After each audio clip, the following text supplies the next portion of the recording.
All right, outstanding. I think we can get started now. And sure people will be trickling in as we go. Hi, everybody. My name is Matti Greenspan. I am the Chief Financial Officer and Chairman of Quantum Expeditions. Today we're going to be covering Quantum Expeditions plans for the future, our current market position, some of the technicals of Bitcoin mining, and how we're tackling the challenges and all of those type of things. So we can get right into it. Of course, the very first thing that I want to say is to everybody here, thank you for being here. You matter. Everybody in Quantum Expeditions now. We have, I think we're closing in on 500 investors, including both seed rounds and the WeFunder. We should be celebrating $1 million raised in total fairly soon. And that's very heartwarming, and it would certainly not have happened without each and every one of you. So thanks for that. And the entire reason that we started the crowdfund was to build a community around this. I mean, Doug and Oz and I and Justin have been always very happy about what we're building at Quantum Expeditions, and opening it up to everybody has certainly been something that has been a driving force over the last 6 months, and making sure that everybody has the same opportunity to invest in Bitcoin mining as a venture capitalist. So as far as a community is concerned, every community needs kind of a centralized point. Well, maybe a bit of a decentralized point. So we've got two places where the community engagement happens. Number one is on Discord. So for those of you who are already in the Discord server, good on you. If you're not in the Discord server, I'd like to just paste you a link right now where you can join. Discord is like our office space because we're a decentralized company, and we've got people all over the world. We've got no physical headquarters that you can come and visit us, but anybody online can come and visit us in the Discord, which is like our office building. We have several office rooms in the Discord, and of course, a general chat where everybody can come in and talk. And then, a specific Bitcoin chat. Let me see if I can bring the Discord up for you. So as soon as you visit the Discord, if it's your first time using Discord, as soon as you click on the link, you're going to have to verify your account. So once you verify your account, you'll see all of the channels open to you.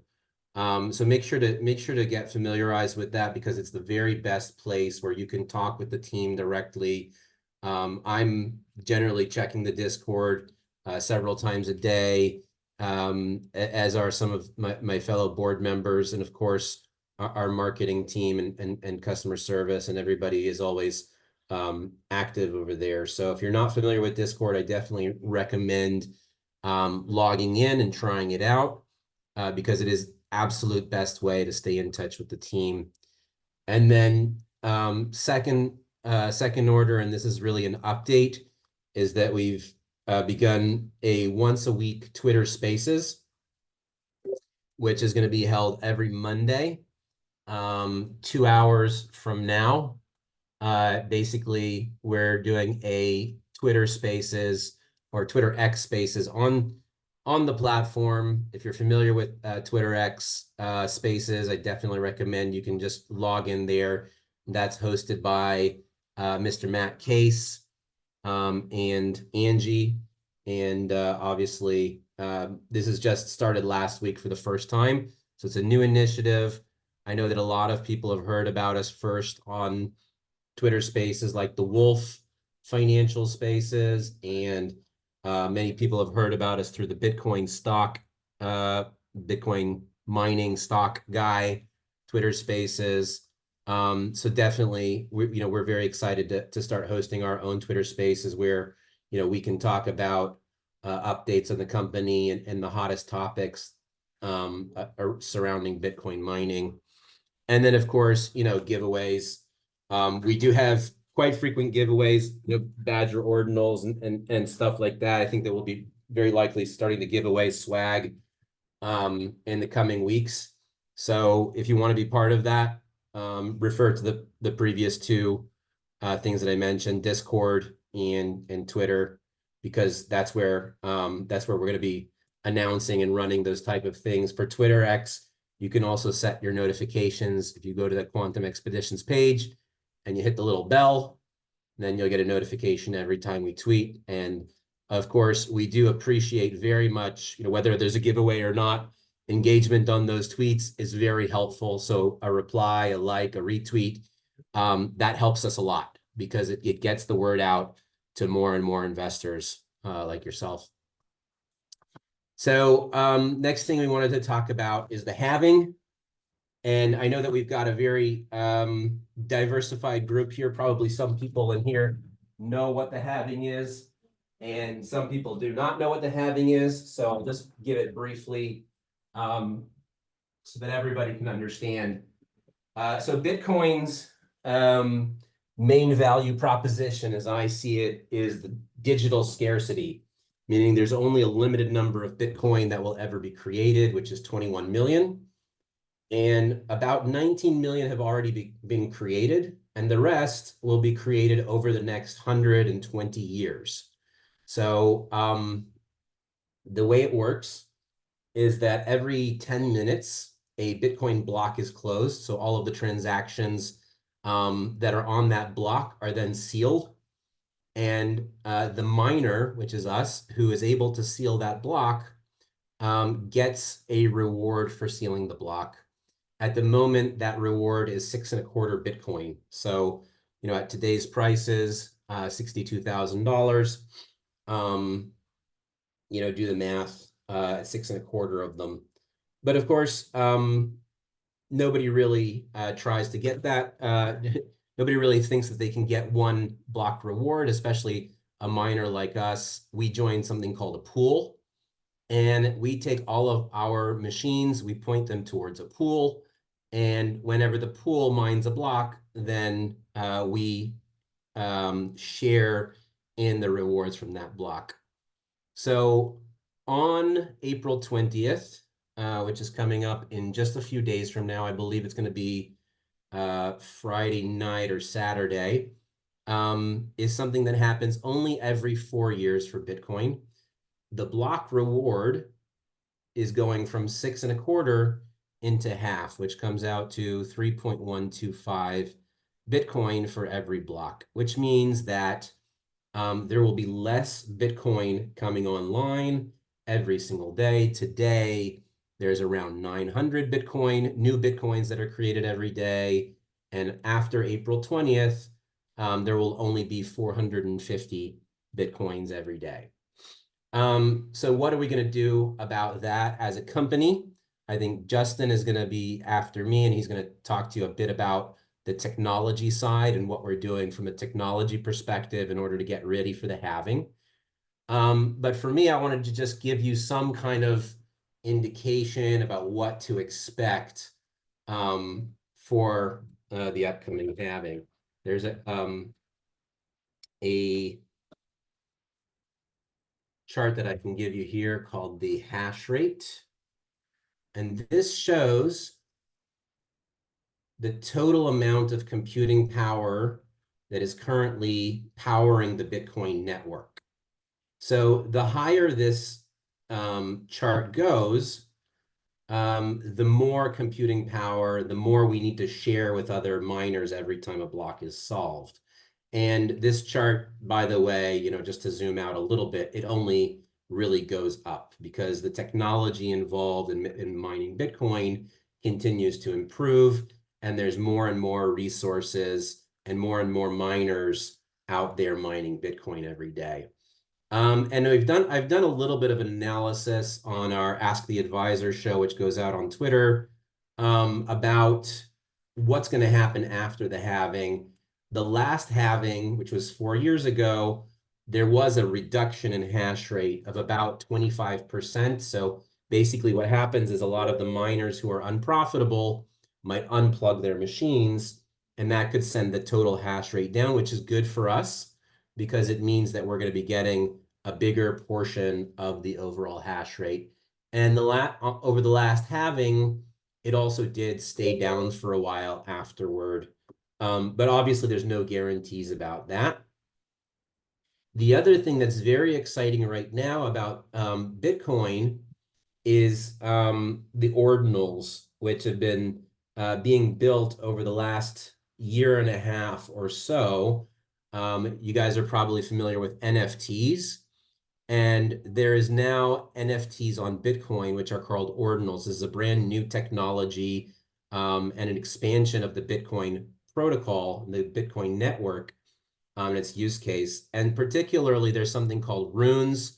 Somebody dropped me this rock in my wallet because I was an ordinal holder. I have some Bitcoin frogs, which are ordinals, and they dropped this rock into my wallet, and now that rock is worth $5,000. So I don't know where this is going, but there's a lot of hype around it right now. And for those of you who are like in the ordinal scene, are probably quite aware that the transaction fees on Bitcoin network are very likely to go up around the halving, directly after the halving, and for a period of a couple of weeks afterward.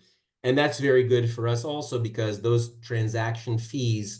additional transaction fees, also are additional revenue for Bitcoin miners.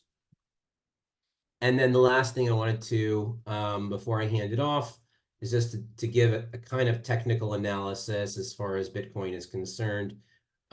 Here we can see beginning of 2023, which was the bottom of the Bitcoin, bottom of the bear market, just before this bull market started.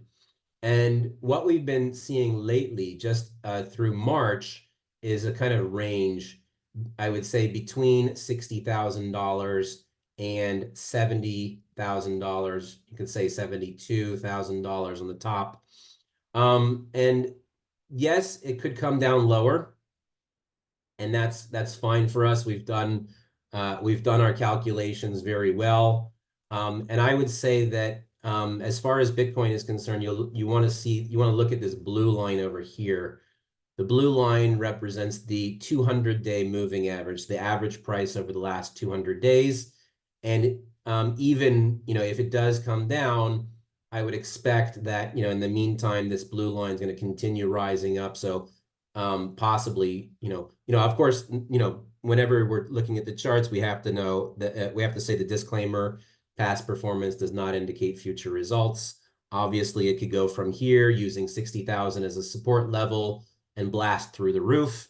I mean, there has been a lot of activity lately on Wall Street and a lot of demand for Bitcoin ETFs and all of that. But even if it does come down below 60,000, I believe that blue line will come in, as a relevant support level. And we could see 50,000, 55,000 holding just fine. But, again, we don't know the future. We only know the present and how we're preparing for that. So without further ado, I'd like to introduce Justin Kramer, who will tell us a little bit about the machines themselves and what we're doing for the halving. Yeah, exactly. Thanks, Marty. So as far as what we're doing for the halving is we're preparing for all scenarios and just ready to deploy. So, I mean, we have documented, okay, what if this happens? Then what do we do? If that involves either pulling back on how much we overclock, that might be an option, or it could be underclocking. It really just depends on what happens with the overall hash rate, like Marty said. So that's the biggest thing to see there. As far as a post-halving miner, And sorry, just for people who aren't familiar, what does overclocking and underclocking mean? I am so sorry, Marty. So as You're far as good. overclocking means you're basically, so you get your miner with stock performance metrics. So it says, Okay, you plug it in, stock, it's going to pull this many watts and give you this much hash rate. If you underclock, then you're going to put less juice or less electricity through the miner, and you're going to get less hash rate, but you're going to be a little more efficient. Or you can push more electricity through the miner to get more hash rate or more horsepower. And you're going to be a little less efficient. But when miner with Bitcoin prices where they are right now, we want to take advantage of every Bitcoin we can mine right now and then reassess after the halving. So right now, before the halving, we are overclocking to the full extent. Yes. All right, cool. Go ahead, go on. All right. So as far as the minor supply shock, so this is something I'm seeing in with my suppliers and with other brokers for miners. That's kind of how I cut my teeth getting into the ASIC business is by being a broker. So those contacts I've made, it just looks like new miners especially are being bought up and deployed at a much more rapid rate than the prior halvings. And I think we're seeing that with the increase in hash rate. So the 2 and 2 make 4 there. So that kind of drives.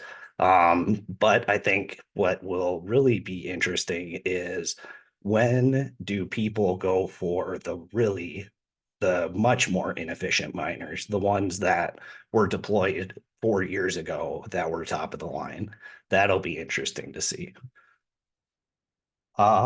Moving on to some other mining news and other ways that Quantum is positioned well going forward. So if you look at the newest miner, they're terrible names. So it's an S21 and an S21 Pro.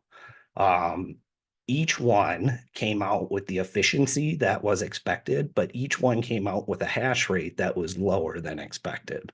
So that bodes well for us because we were expecting the newer miners to come on the market with more hash rate than what's going to happen. And then finally, looking at mining in 4 years, I think what you're really going to see over the next 2 years, especially as far as the home mining market goes, is you're going to see more heat reclamation appliances. So I think you're actually going to see appliances that are designed to mine Bitcoin and either heat your house through a furnace or be your hot water heater. So I think that's what's really coming next in order to make home mining accessible to people is to be able to reuse and recapture that heat as well as new energy sources like biodiesel and things like that. Did we have any questions, Monty? So I want, if anybody does have questions, please go ahead and shoot them into the Q&A box, and we'll have a section at the end for question and answer. All right. Just on what Justin was saying here, I do want to present this table that we have been using or as a go-to, and you can see here the shutoff for different miners. Right now, the ones that we're running are the S19K Pros. So those will be profitable given the current price of Bitcoin and the current hash rate, all the way up to 9 cents per kilowatt hour. Of course, our price is much less than 9 cents per kilowatt hour. So we should be profitable, quite profitable, even if Bitcoin takes a nosedive from here. We'll still be profitable. And then the newer ones that we're buying with the funds that are coming through WeFunder, those are the S21s. Those will never shut off whatsoever. So we'll just be able to keep, Those will run for 4 years easy. yeah, even probably, I would say Well, longer, wouldn't you say? Like for, oh, I mean, probably longer, but I want to. yeah, I mean, well, it all depends, right? It all Yeah, depends.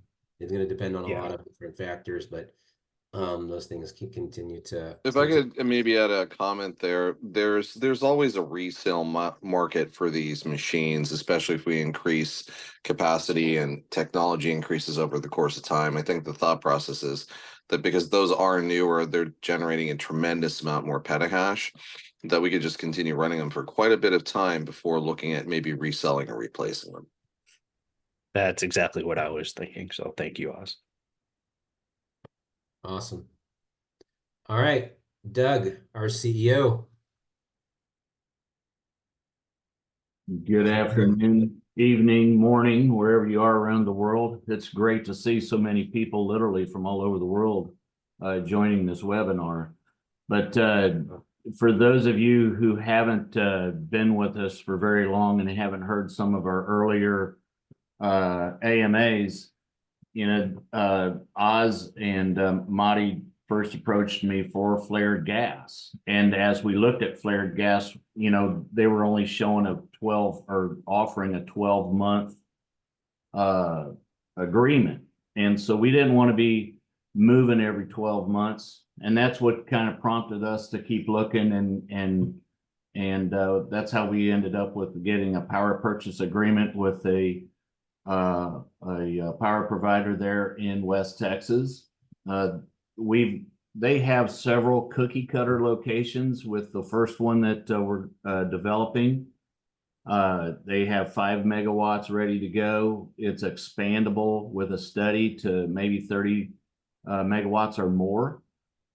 They have about 5 locations that are very similar with high speed internet and the whole 9 yards. So that's a huge expansion opportunity. Just, we can go to 100 megawatts just with that one provider. But because energy is our biggest cost, and that's why we are constantly, and what I really love about, joining hands with the Badger is that you remember the old honey badger. You're always getting after it. You're always turning things over. You're always, moving and shaking. And so we're going after cheaper power like the dadgum honey badger. We're just tearing it up. And so right now we have about 18 locations that different companies that we're talking to in different stages of due diligence. But there's 3 of them that are what I call the lowest hanging fruit that are ready to deploy right away. So we could be up and mining. All we would have to do is acquire another location and just start mining.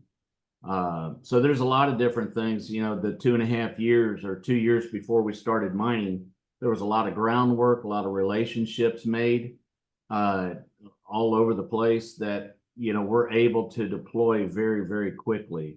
And Marty talked about this. We started the crowd fund to bring in the community, but there's really neat community actually within the mining community in that they're to help each other. So it's kind of interesting coming from the oil and gas industry like I have.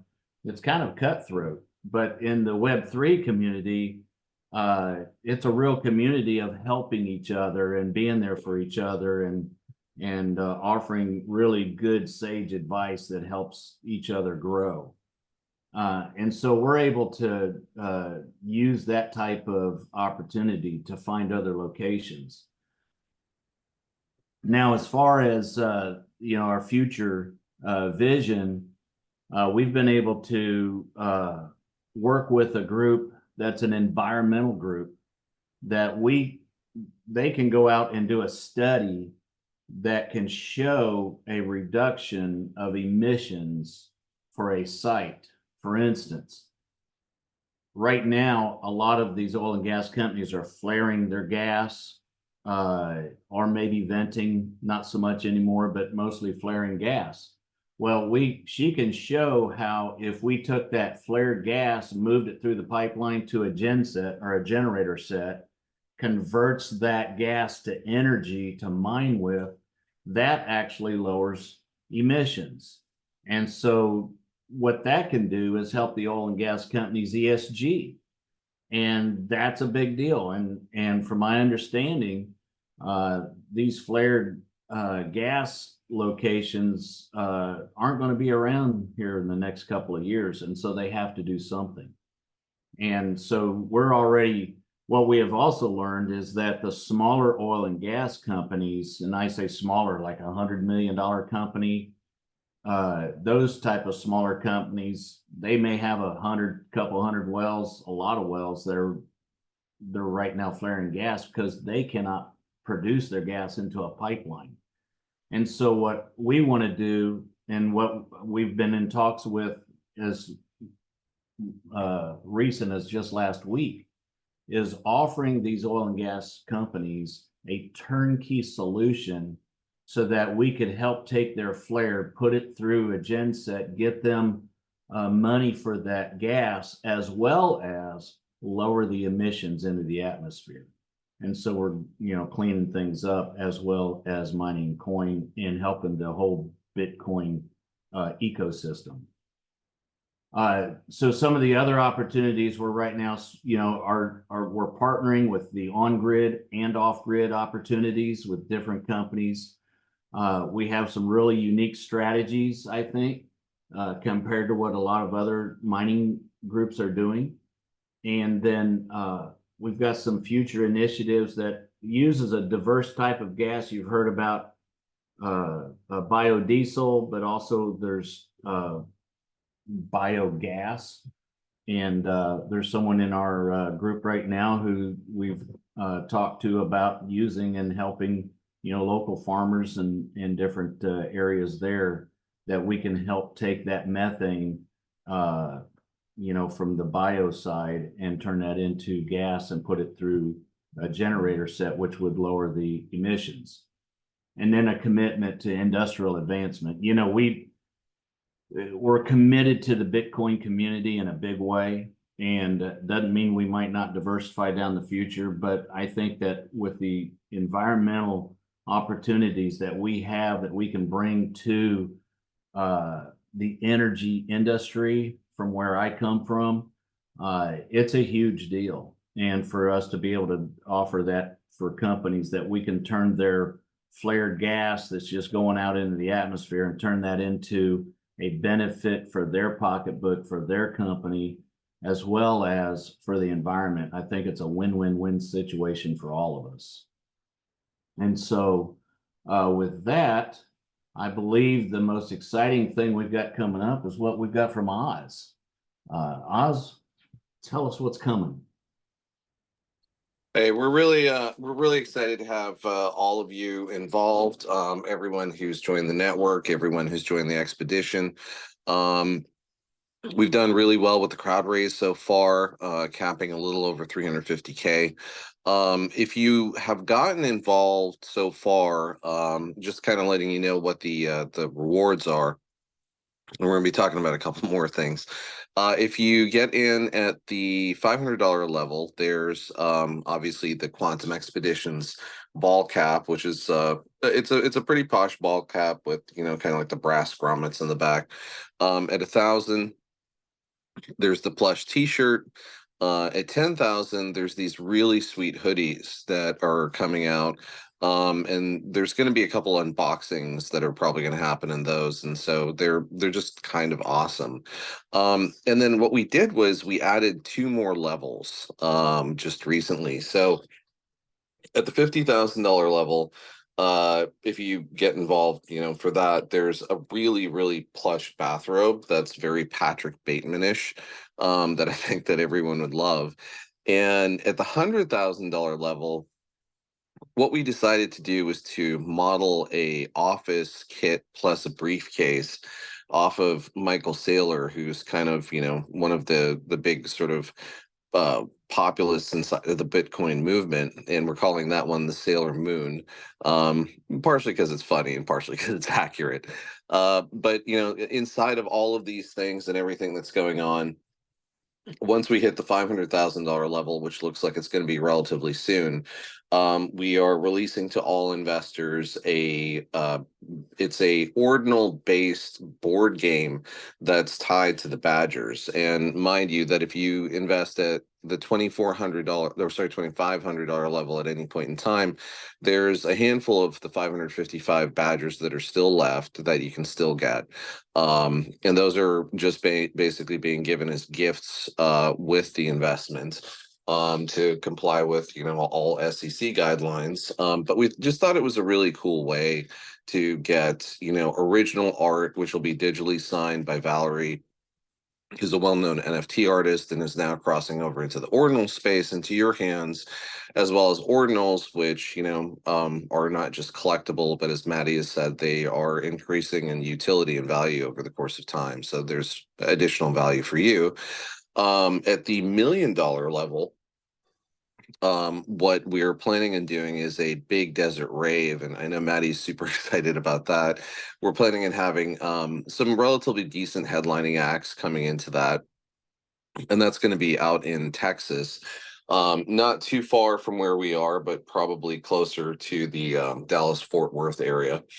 And inside of all of this, keep in mind that if you have invested previously and there are some of the larger rewards that you're interested in, or if you have invested previously and you're interested in investing again to get one of the ordinals, that everything is sort of cumulative. So just shoot an email to either Maddie or myself or Doug. And what we'll do is we'll go and we'll do the collation inside the WeFunder and make sure that you get, the appropriate reward that is at the investment level that you're coming in at. And beyond all of this, what we're really kind of excited about is, we're looking to start pushing dividends about Q3, Q4 this year. So towards the end of the year, your investments will probably be not guaranteed, but will probably be getting a dividend.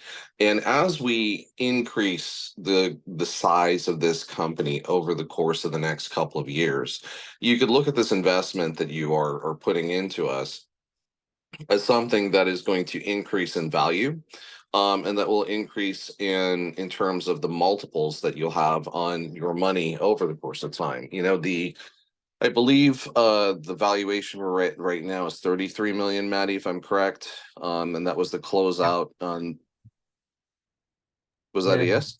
Yeah, that's right. And so what we'll be looking at is, as we hit increasing tranches, the valuation goes up. But what we're also looking at doing is an institutional round after the crowd fund, which will allow us to expand into a couple additional locations. That's going to increase the value of obviously your investment. And then consider the fact that we've got a big green focus on this, right? Where we are now in West Texas taps into the 4 gigawatts, not to that degree, but it taps into the wind and solar energy that Texas has put billions of dollars of investment into, is going to continue to put billions of dollars into. One of the other things that I think we're pretty proud about is as we start looking at flare gas, one of our big focuses is to take methane out of the environment. So I'm not sure how versed you are in all of this, but in many cases between state and federal and even sometimes municipality regulations, the way that a well will get capped, or if a company just goes out of business, doesn't get capped properly, will just continue to dump tremendous amounts of methane into the environment. And because a lot of these stranded gas wells don't have piping to them, there hasn't been a lot of focus given over the course of the past couple decades. What we're looking to do is to be part of that solution of reducing methane, increasing the focus on green mining, increasing returns to you guys, and just having a lot of fun while we do it. So that's really what's coming. That's what's here. We're excited to have you involved. We'd love to have you guys get ordinals. The game is going to be really cool. The rave should be awesome. And whoever really gets involved at that $50,000 or $100,000 level, I think you're really going to enjoy what you get. But that's about all I have. Maddie, maybe you want to take it to Q&A? Absolutely. Yeah. And I was just trying to type as much as I can because I see a lot of questions and I really appreciate that. So I was just trying to type as many as I can out. And I was just in the middle of answering one last question here. But I think a great place to start would be with James Pelton, who's asked, I have a lot of people ask about dividends. I know we can't give a ton of info on that for regulatory reasons, but how should people think about when and how much dividends would come? So yeah, that's a great question. And of course, we have to preface that by saying that the SEC does not allow us to guarantee dividends. And therefore we can't really say, hey, we're going to be giving dividends at this point or not giving them. Our plan is to start producing dividends by Q3 or Q4. If it's Q4, obviously, then that would be like after Q4 would be next year, so early next year to start producing dividends. But I even had one interesting question on the WeFunder today. Somebody asked, doesn't it make more sense? Like, why would you be paying out dividends so early in the company's life cycle? And doesn't it make more sense to kind of continue reinvesting that into the company? And usually that's the case.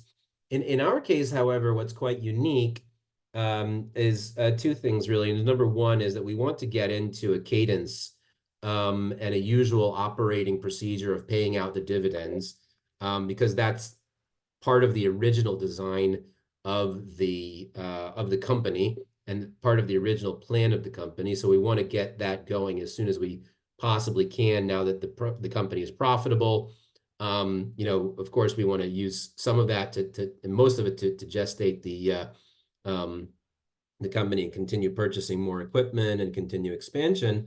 But even if it's not a lot of money to begin with, it makes sense for us to get into the habit of paying out dividends. And then number two, the second reason is because our administrative team, our marketing team, and for the most part, just about many of our partners are also incentivized by equity in the company. So most of our staff either is taking a very reduced salary or no salary at all in some cases, and only receiving equity for their efforts. And for those people, we would like to get dividends paid out as soon as we can, so that they can start to see some of the reward for the hard work that they've put into it.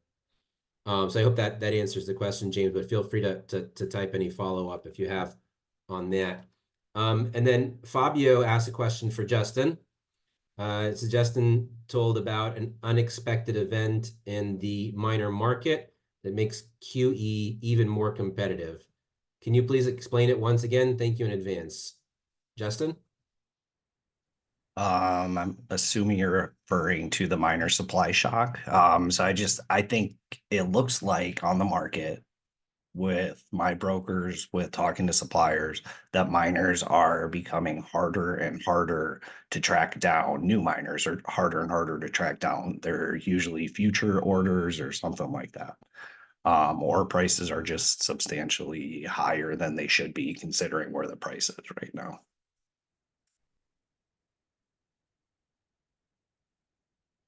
I hope that answers your question. Yeah, what does that mean for us? I think he's So asking. for us, what that means is we've already purchased our miners. We've already been in a position to secure several months orders if we would like them over the next couple months to add to our fleet. And with the contacts and relationships that we have behind the scenes, it won't affect us as much. One, because right now we're not looking to add like 1,000 miners. We're looking to add 100, several hundred miners. It just depends on how much funds we raise. And at those numbers with the contacts that we have, it's not an issue right now to get those miners for us, which is a good thing.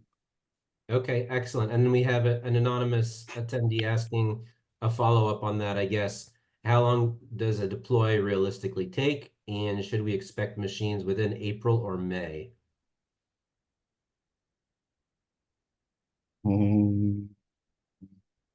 I hate putting timelines on the spot here. I would love to say May 1st for sure. Marty, that's a question I had for you later. But it'll be right around isn't May 1st Labor Day or something? Or Memorial Day? May Or is Day, it May end of Day, I May? think. End of May. No, it'll definitely be before end of May. Okay, that's not a problem. And again, we should be profitable, quite profitable without the new machines, but the new machines is something that we want to get into a habit of continuously adding to our fleet, and that's really what we're doing here. And because of the halving, we're definitely making sure to go with the newer, more powerful machines that can be optimized for our needs. Next question from Thomas Morgan. I think this is a great question for Doug. Do you plan to use hydroelectric power? Short answer is yes, or possibly.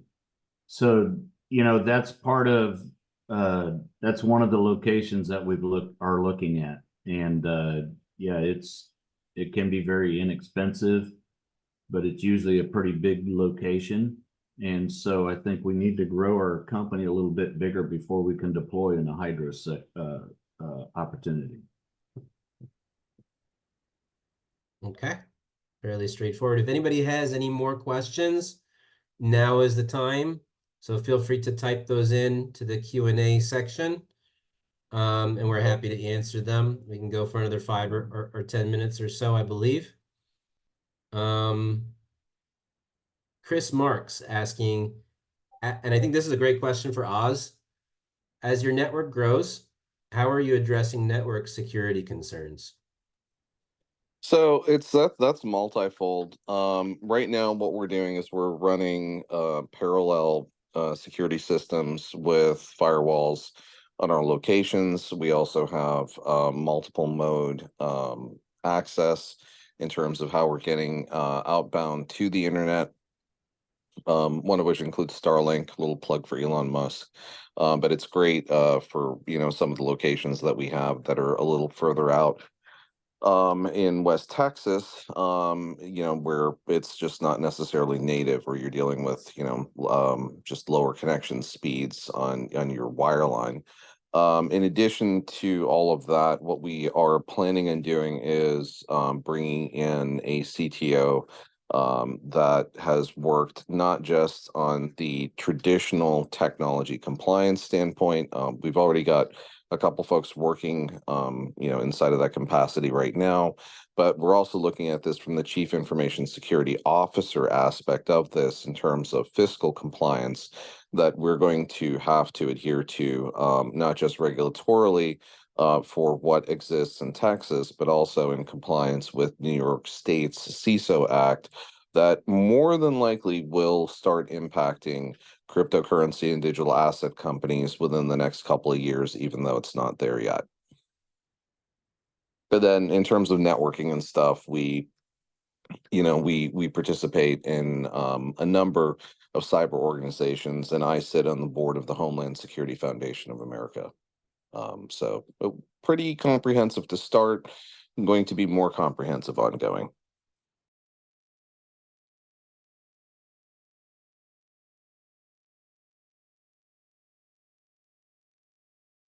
Very cool. And Fabio had a very interesting question. I was just typing out the answer, but I'm happy to go into that as well. So he said, how do you manage to be debt-free from the beginning? And this is, it's really like it's sending chills up my spine at the moment as you asked and as I'm answering, because most of the major public companies that are mining Bitcoin, some of them with billions of dollars valuations, like CleanSpark, Marathon Digital, Riot Capital, they're all multi-billion-dollar companies, and they all have loads of debt. And the answer is simple, is because we just never took a loan. We never, we did the math every time we had a loan opportunity on the table. We did the math and we said, okay, so this is how much machinery we're going to be able to buy. This is how much Bitcoin we're going to be able to mine. And this is how much we're going to have to pay back on that loan every month.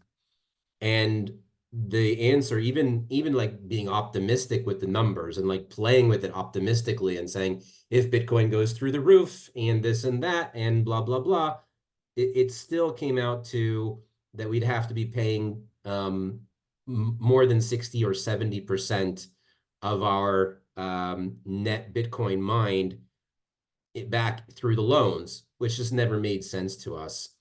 And Quantum Expeditions is very proud of the fact that we are funded 100% through sale of equity, which means that each and every one of you, each and every person who's invested in the company is part owner, depending on how much you've invested.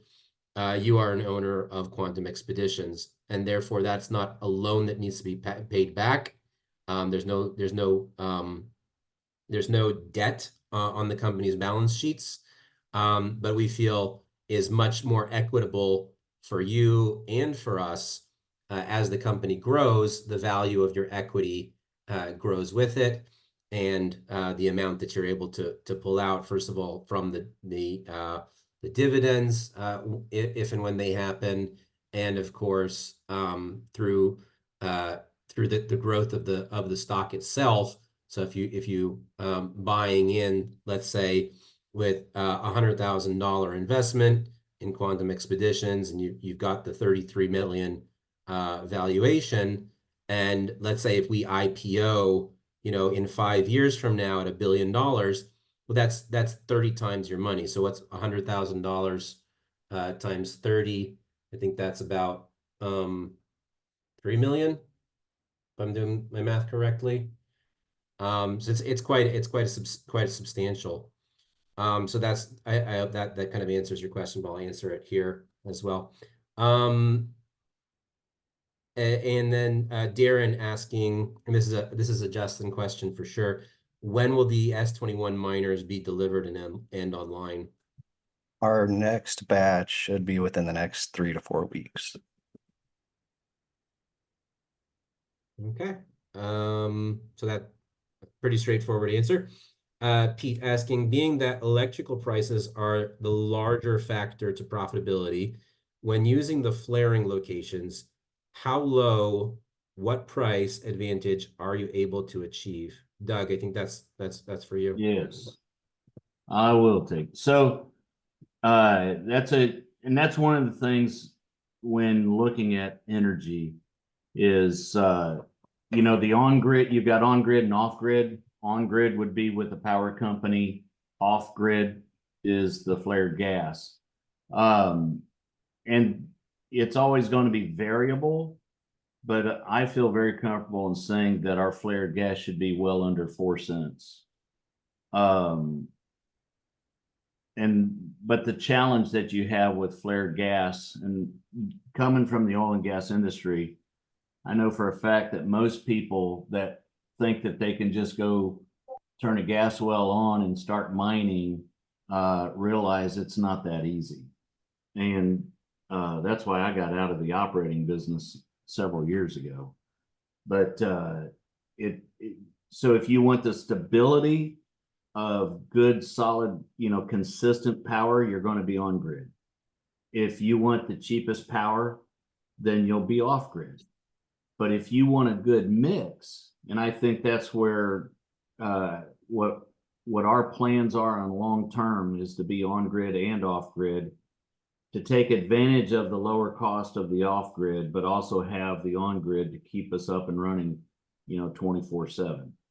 So there's a lot to energy, and it's more than just price. It's also availability, stability, and profitability.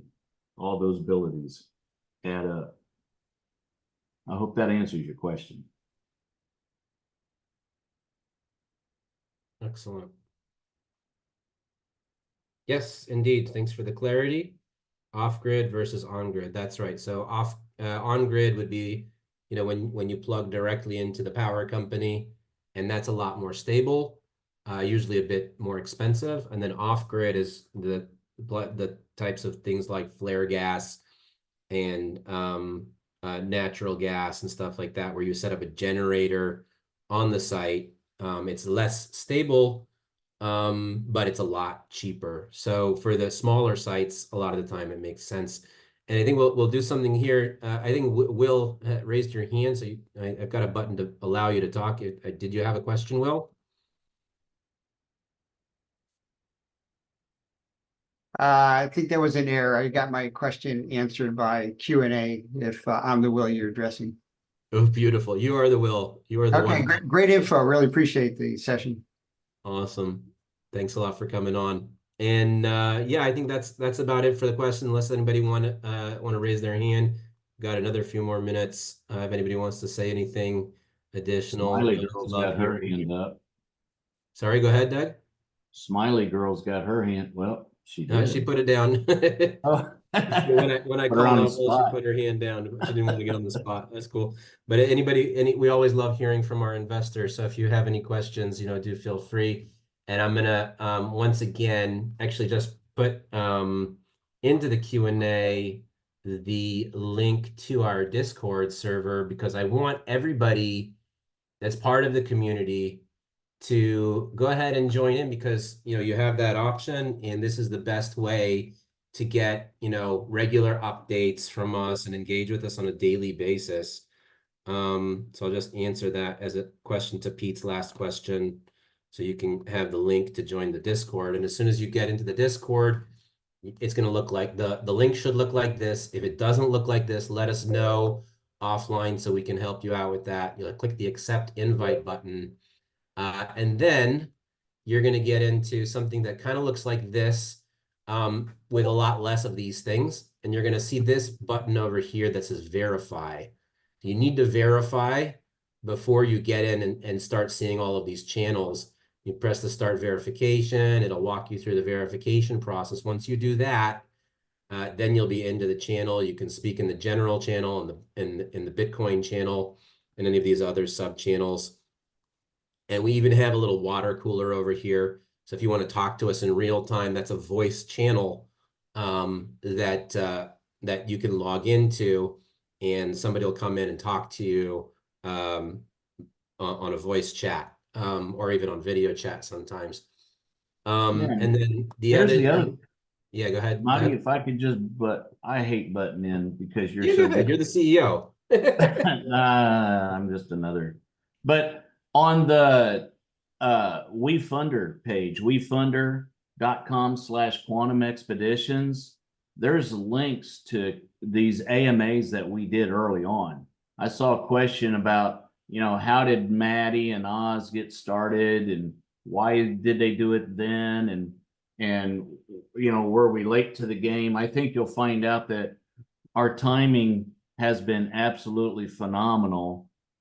Even going back to when we bought miners, when we bought our first batch of 144 ASICs, that we purchased them at the bottom of the price point. So if we bought them a day or two earlier, or a day or two, sooner, that the price would have been higher. So, I think the timing on where we are is great. And which is another reason why we don't have a lot of debt. You look at guys that have been around mining for 5-6 years, and they have lots of debt. They're billion-dollar companies, but I think they're going to be hard pressed for their stock price to climb exponentially. So they've got a lot of, I think they've been there, done that. And so now it's our turn, and we're going to get to that $1 billion mark, I believe. But yeah, Maddie's got all those Yeah. And here's the link that Doug was talking about. There's a YouTube playlist that's a full link of all of our AMAs that we've done. And then here's the link to the Discord right at the top of the WeFunder page. So if anybody wants to go in on the Discord. And then of course the Twitter X profile. If you'll click, there's a little bell over here that says turn on your notifications, and you'll get a notification every time we tweet out. And you can see the next Twitter Spaces with Matt Case and the team is in just about 1 hour from now. So you can go ahead and click on that button over here to get a reminder as soon as that's happening. We got 2 more questions. I think I'd love to answer as many as we can. Obviously, this is an Oz question. How are you protected from DDoS attacks? Well, let's see. External network firewalls, air gapped certain systems, a security protocol and privacy system that's run by our CISO, standardized protocols internally, audits of all front end servers that are connecting to the public internet. Those are the ones that kind of route requests from all of the miners inside of the ecosystem. And this system is pretty much under maintenance on a regular basis, with 2 to 4 hour response time on any incident. So that's kind of how we manage things, but that's also kind of gives you a clue into, like, thrown drive, burnt board. I mean, these things happen. It's like if you're familiar with cloud computing or data hosting or data serving, it's the same thing. But we've got some of the best and the brightest out there. We got some of the best in the Midwest, and what we're planning on doing is continuing to invest in making sure that we have the right resources, and that we're investing, a good chunk of that money into the resources and equipment and facilities, and not executive salaries. And I'm just adding to this. Van Eck, you can take a look at them. And I've talked to some of the guys at Van Eck, we're analysts. They're actually kind of amenable to what we're doing, given the simple fact that, as what Maddie had said before, we aren't taking on massive debt, which again is 60 to 70% of your Bitcoin mined in just debt service. And we basically have minimized and restricted, executive compensation now, where until we're really paying dividends, we're not really spooling ourselves up. So we're looking at building this as kind of a community-based business inside of the ecosystem, because the more investors, the more nodes you have, the more powerful you are. And that's kind of the approach that we take to security to everything. It's just the more that we can have in terms of the best and the brightest, the better off we are. Absolutely. And then Robert's asking, will hosting be available on all sites? And then, I think Toki answered that one, and now I can't see it anymore. But yeah, we do plan in the future as an additional source of revenue to open up hosting facilities. We're not quite there yet because of where we are in the market cycle, and because of the access that we have to cheap electricity and mining machines. It's going to be more profitable for the company right now at this stage to be deploying as many machines as we can, rather than opening up additional services. But we do plan on opening those additional services in the future, which will be an additional revenue stream for the company. But for those of you who have mining machines right now, especially for some of our larger investors, we have as like you, Robert, you can speak with us directly. If you've got stuff that you need to plug in and isn't being profitable elsewhere, or you wanted to get it going, you can definitely talk to us at this point. We're certainly open and available for those type of conversations. And yeah, I mean, we would really love to get to that $500,000 mark. So I know Justin's been itching to get on with the plans for creating the board game. I'm looking forward to playing it. And yeah, for that reason, we've added these additional investor perks very recently. So the hoodie, as you know, for $10,000 investment, and then this bathrobe has just been added for $50,000, and then for $100,000, a briefcase filled with goodies that Oz has been speaking about. And then the investment amounts are cumulative. So if you've already made an investment and you invest more, so the total amount that you've invested will be counted. And that goes for the ordinals as well. A lot of people don't realize it, but for every $2,500 invested, you're getting 1 ordinal. So that means that, you know, if you invested $2,000 and you'd add an additional $500, then you're getting 1 ordinal. For anybody who's investing, you know, $250,000 and you're getting 100 ordinals there. So those numbers are cumulative. You know, so for 5,000 is 2, for 10,000 is 4, and so on and so forth. But yeah, so that's I believe we've gotten through all the questions here. I want to say thank you to everybody for coming. This is not the end. It's just the beginning, and we are on a journey, an expedition, you might say, together, and we really appreciate you all for everything that you've done for us, and we look forward to paying that back tenfold for you. So yeah, let's continue on. I personally would like to thank everybody also for joining our expedition. It's great seeing so much support from literally all over the world. That's really cool. That's what we were looking for. Amazing. The usual disclaimers apply. See y'all soon.